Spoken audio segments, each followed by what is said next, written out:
E aí pessoal, tudo bom com vocês? Eu me chamo Renz, essa daqui é a Dai. Oi gente, tudo bem? E a gente tá aqui para gravar um vídeo sobre as 12 eras, que é baseado no livro do Max Enders, que se chama 30 dias para entender a Bíblia. E aqui a gente vai trazer um pequeno resumo explicando sobre as 12 eras, sobre o que cada uma significa, em ordem cronológica. Então, pra gente entender esse conteúdo, que são as 12 eras, vamos pensar numa analogia. Imagina que você comprou um móvel pela internet e aí esse móvel chega na sua casa e não tem ninguém pra montar. Então a primeira coisa pra você saber como fazer isso, você vai acessar um manual. E nesse manual vai estar escrito todas as descrições de como montar esse móvel. Então agora trazendo pra gente, imagina que você não tem noção nenhuma, nenhum contato com a Bíblia e as 12 eras é esse manual, que você vai entender como a Bíblia está organizada, quais são os temas, quais são os principais autores e principais personagens dessa trama, dessa história maravilhosa que é a história do povo de Deus e é também a nossa história. E lembrando que esse livro do Max Enders, ele vai ajudar a gente a entender essa história da Bíblia com apenas 15 minutos diários. Você separando 30 dias e 15 minutos por dia, você consegue ler esse livro e entender toda a trama da Bíblia. Então lá você vai conseguir entender sobre os lugares onde aconteceram as histórias, sobre alguns dos personagens,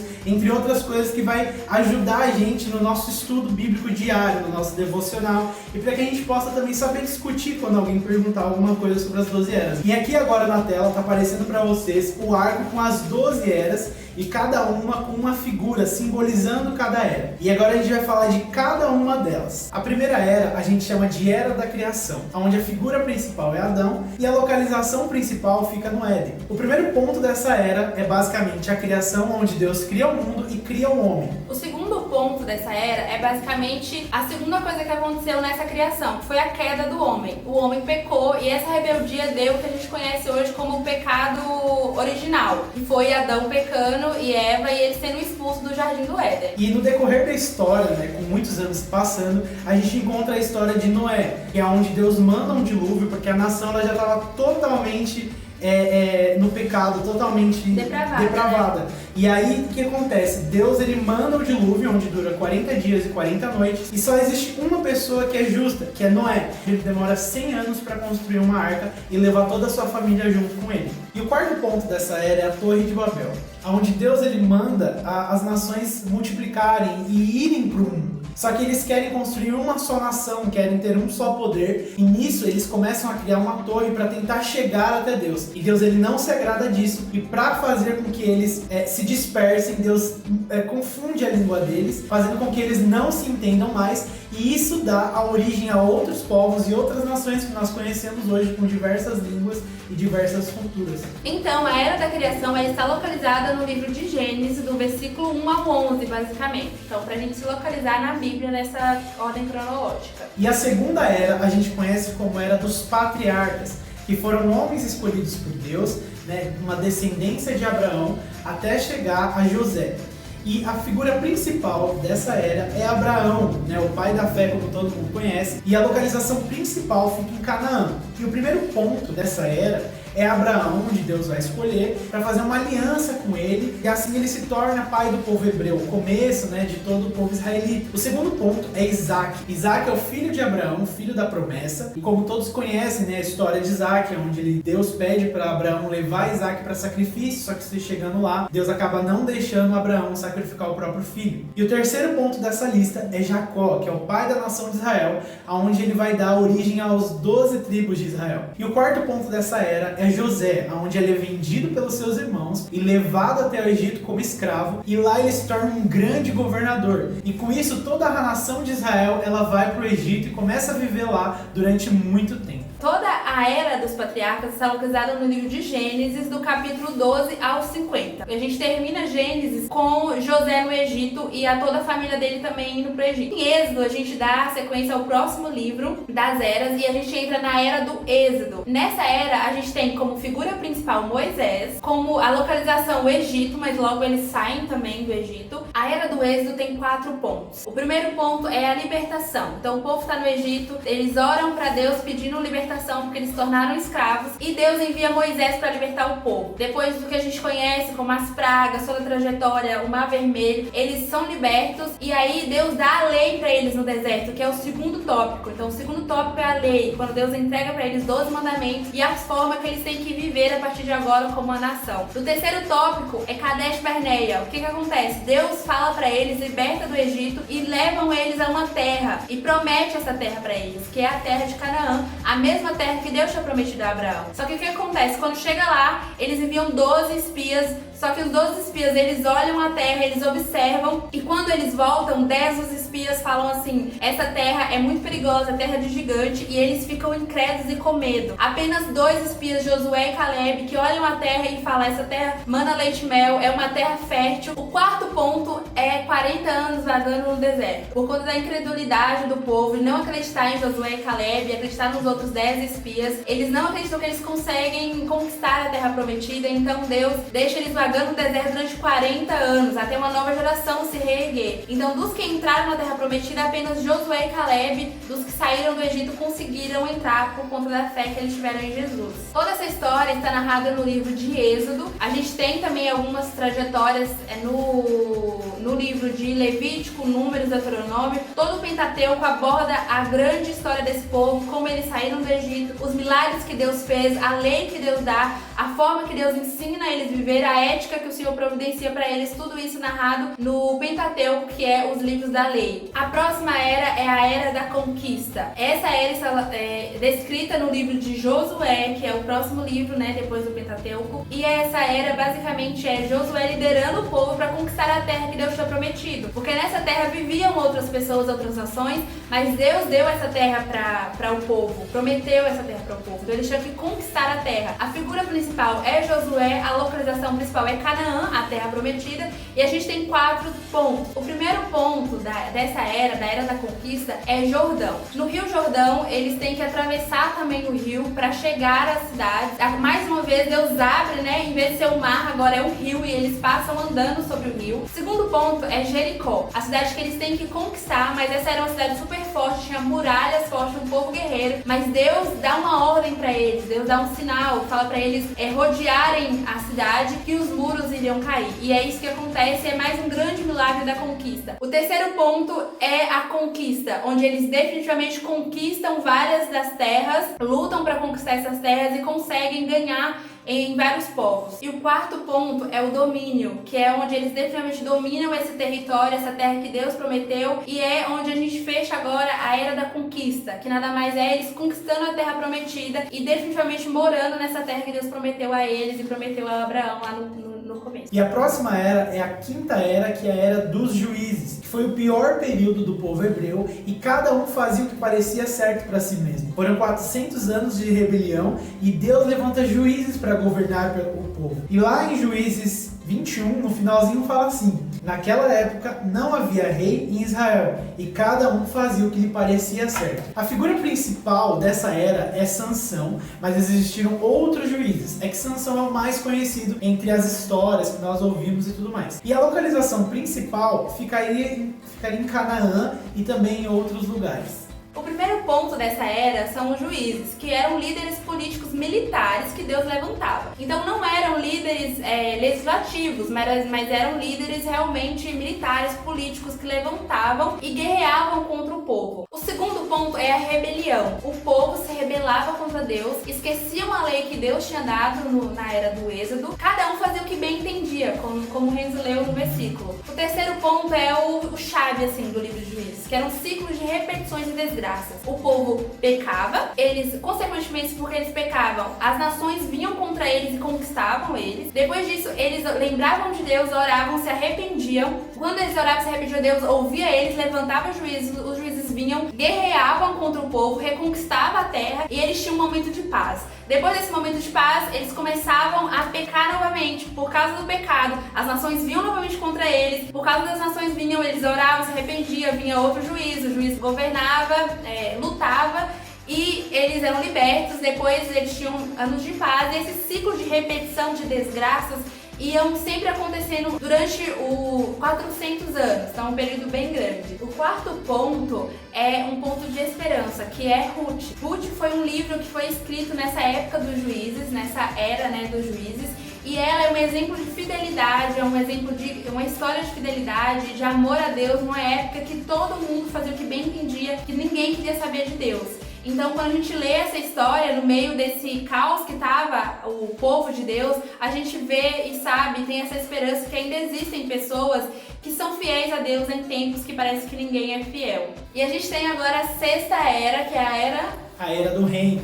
E dentro dessa era a gente tem 4 períodos super importantes. A figura principal dessa era é Davi, que é uma figura muito conhecida, autor dos Salmos, e também foi rei de Israel. E a localização, a principal localização, é em Israel. Então toda essa era, né, do reino, ela é contada em vários livros, mas ela começa em 1 Samuel, 2 Samuel, 1 Crônicas, 2 Crônicas, 1 Reis, 2 Reis, alguns Salmos, Eclesiastes, Provérbios, também foi todo escrito nessa era. Então foi uma era de muito conhecimento bíblico. Por que aconteceu? Por conta da era dos juízes, que não tinha rei em Israel, cada um fazia o que bem entendia, o povo clamou por um rei. Então a gente tem o primeiro ponto, que é o Reino Unido. O povo clamou por um rei, Deus levantou um rei chamado Saul, porque o povo pediu. E nessa era do Reino Unido a gente tem 3 reis, que é Saul, Davi e Salomão. Eles foram reis extremamente importantes. Davi foi o rei escolhido por Deus, conhecido como homem segundo o coração de Deus. Salomão, conhecido como o homem mais sábio, mais rico de toda a história bíblica, de toda a humanidade.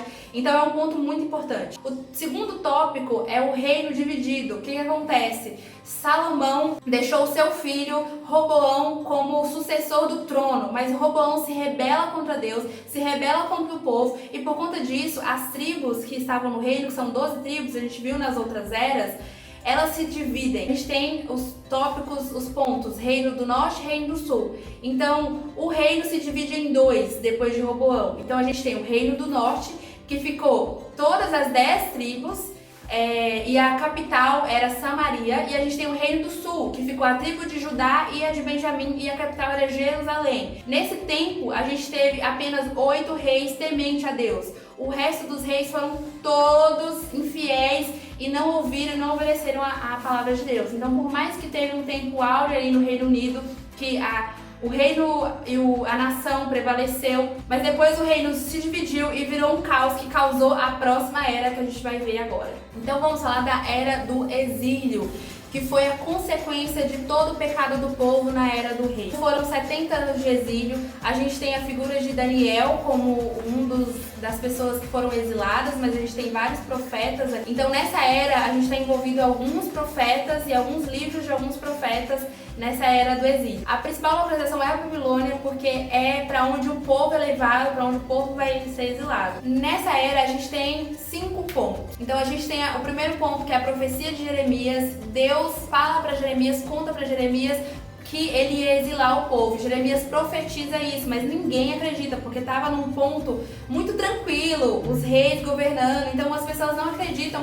que viria a Babilônia para exilar o povo. O segundo ponto é os profetas que vão surgindo para encorajar a fé. Então os profetas começam a encorajar a fé dos israelitas, que eles se voltem para Deus, se arrependam dos seus pecados. O terceiro ponto é Ezequiel e Daniel, que são 2 profetas extremamente importantes. Eles profetizaram na era do exílio. O quarto ponto é os exilados. O que aconteceu?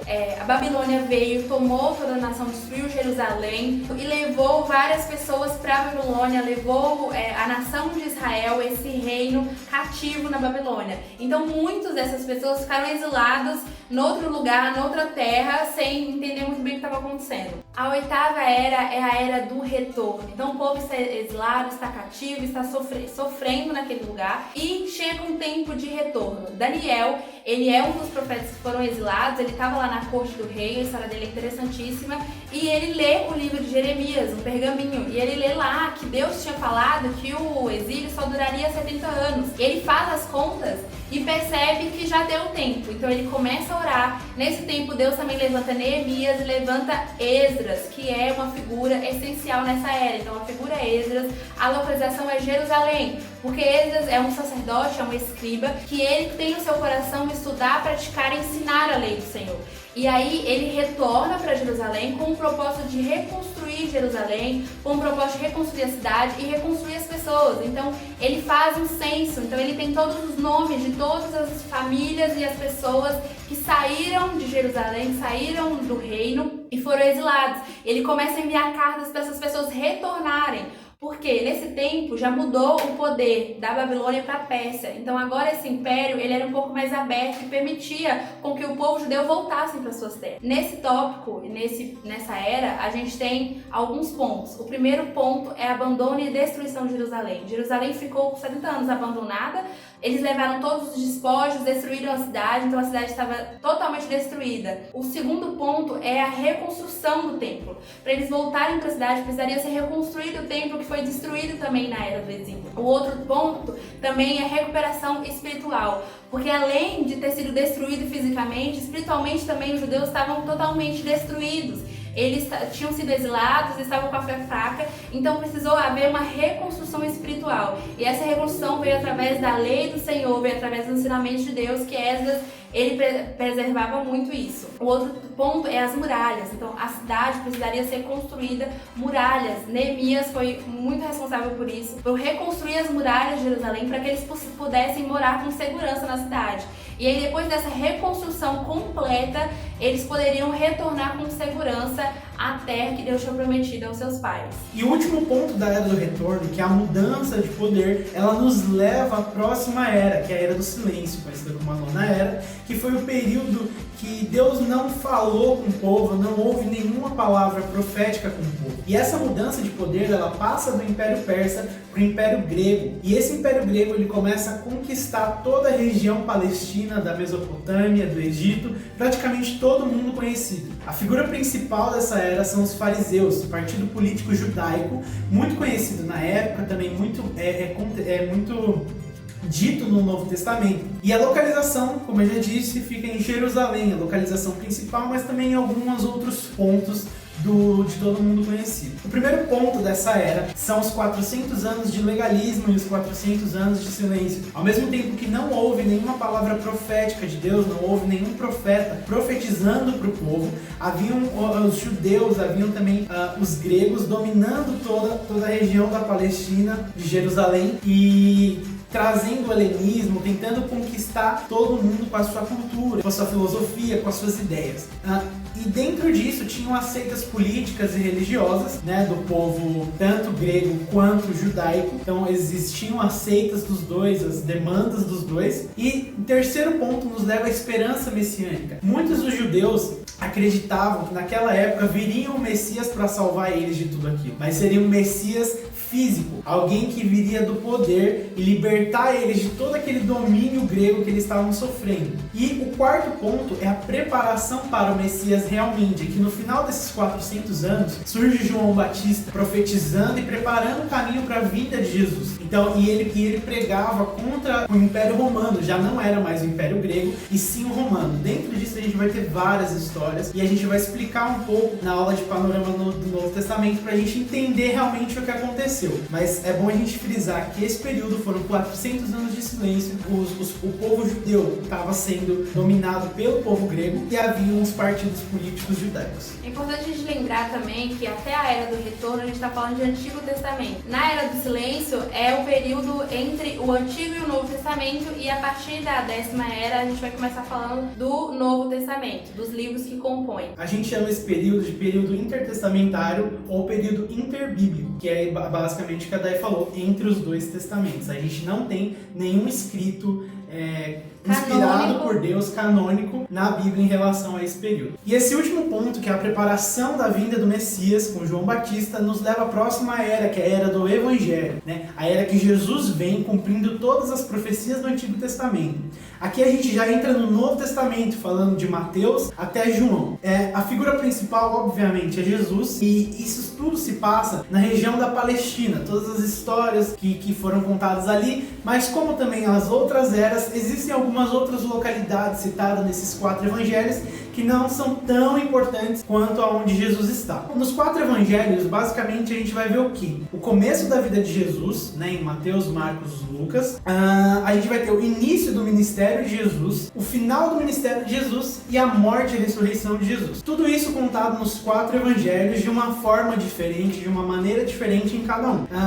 Nos 3 primeiros evangelhos são evangelhos mais históricos mesmo, eles trazem mais histórias. E o evangelho de João, ele já é um evangelho um pouco mais teológico, um evangelho um pouco mais profundo, trazendo um pouco mais a teologia de Jesus mesmo. E em todos os evangelhos a gente vai ter a morte e a ressurreição de Cristo Jesus, e dando agora o início para a próxima era, que está lá no livro de Atos, um livro maravilhoso, um livro histórico. E lá em Atos de 1 a 12, logo após a morte e a ressurreição de Jesus, nós damos início à 11ª era, que é a era da igreja. É onde os primeiros cristãos vão aparecer dentro do livro de Atos. Então o livro de Atos é um livro histórico, um livro descritivo escrito por Lucas, e lá a gente tem os primeiros acontecimentos da igreja primitiva. E logo depois de Jesus ascender ao céu, Pedro ele vai ser escolhido para liderar a igreja, né? E a figura principal desse contexto de Atos, do capítulo 1 ao capítulo 12 mais ou menos, a gente vai ter como figura principal Pedro, e também a localização de Jerusalém. Então a gente vai ter a criação da igreja, o crescimento da igreja, né? A expansão da igreja dentro ainda da região de Jerusalém, a perseguição da igreja e a fase de transição da igreja. A perseguição da igreja, basicamente, ela acontece logo após a morte de Estevão, que foi um judeu, né, um judeu cristão convertido a Jesus, e ele acreditava, né, nas profecias em relação a Jesus do Antigo Testamento, tanto que no capítulo 6 do livro de Atos ele dá um belo resumo sobre as histórias do Antigo Testamento, trazendo até Jesus, e a perseguição começa aí, com a morte dele, os cristãos acabam sendo perseguidos e acabam se dispersando pelo mundo, que essa também era uma ordem de Deus, para que o povo fosse para outros lugares do mundo, e a igreja ela já estava se acomodando muito lá só em Jerusalém. E a fase de transição é onde ela sai do âmbito judeu, indo para o âmbito gentil, que entra Paulo, que dá início à próxima era, que é a era das missões. Então Paulo ele acaba expandindo a igreja para o Império Romano durante 2 décadas, então ele levando o evangelho para vários lugares do mundo. Em todas as regiões fora da região de Jerusalém, que não é onde temos localizado uma boa parte do povo judeu. Então a figura principal dessa 12ª era, que é a nossa última era segundo o livro do Max Enders, a figura principal é Paulo, como a gente já disse, e a localização do Império Romano para o mundo ao redor. E dentro dessa vida toda de Paulo, que é a partir de Atos 13 até o capítulo 28, fala muito sobre Paulo, sobre a vida dele e sobre as suas viagens, nós vamos ter a primeira, a segunda e a terceira viagem de Paulo, que é onde ele passa por diversas partes do mundo, e ele visita várias igrejas, ele implanta várias igrejas. Então, após a primeira prisão de Paulo, ele vai ser solto, e depois ele vai ser preso de novo, depois de um tempo. E aí ele vai acabando ser julgado, ele acaba sendo julgado e sendo preso. Paulo ele deveria ter sido morto, mas por conta da sua cidadania romana, ele conseguiu ir para Roma e ficar em prisão domiciliar lá. E por último, Paulo foi julgado, Paulo foi preso e Paulo foi morto. Nós não temos o relato da morte de Paulo no livro de Atos, mas o que importa mesmo é que toda a missão que Paulo fez ao redor do mundo, junto com seus discípulos, Silas, Timóteo, Barnabé, tudo isso influenciou para o que a gente é hoje, para a igreja que nós temos hoje, porque nós fazemos parte dos gentios, que foi o intuito de Paulo era pregar para os gentios, esse era o chamado dele. E com isso a gente finaliza as 12 eras. Com esse estudo e com toda essa aula, a gente não quer e nem deseja que você decore, nem que você saiba todas as histórias, mas que você tenha esse manual, essa compreensão do todo que é a Bíblia. Então, desde Gênesis até Apocalipse, depois de Paulo, João foi o último discípulo a morrer, ele escreve Apocalipse, deixa esse livro escatológico pra gente. Então, para você ter esse primeiro contato com a história de Deus, esse primeiro contato com o que aconteceu durante todo esse tempo. Não se preocupe em decorar, mas só legal em entender esse panorama como um todo. Nas aulas de panorama do Antigo e do Novo, a gente vai explicar cada tópico, explicar mais e se aprofundar um pouco mais nas histórias. Mas o importante é que você tenha uma vida de leitura, se apaixone pela Bíblia e cada dia mais busca conhecer essas histórias incríveis que fazem parte da nossa história hoje. E só para lembrar, isso são acontecimentos cronológicos, acontecimentos que vieram uns depois dos outros. Só que a nossa Bíblia, ela não está organizada de forma cronológica. Alguns livros vêm antes, alguns livros vêm depois, outros livros acontecem ao mesmo tempo que alguns outros livros. Então isso faz a gente entender que a Bíblia, mesmo ela não sendo cronológica do jeito que a gente tem hoje, ela faz muito sentido da forma que ela está, porque foi a forma que Deus permitiu que ela estivesse. E ela tem uma história, né? Ela tem uma história. É importante a gente entender em eras, porque a gente não está falando de tempos, né? Mas de eras. São períodos, né? Períodos. E nesses períodos tem várias histórias. E a gente entender qual período acontece depois do outro, a gente entende a história como um todo. Acho que esse que é o intuito, né? E a gente quer agradecer a todo mundo que tem participado, né, das nossas atividades, né, a todo mundo que está sempre engajado, sempre disposto a estudar. A gente conta muito com a ajuda de vocês, tá? Para vocês também estudarem, porque para nós está sendo muito bom e nós queremos que seja muito bom para vocês também, porque a gente está fazendo tudo isso para Deus. Amém. Obrigada, gente. Muito obrigado, gente. Tchau, tchau. Tive uma ideia.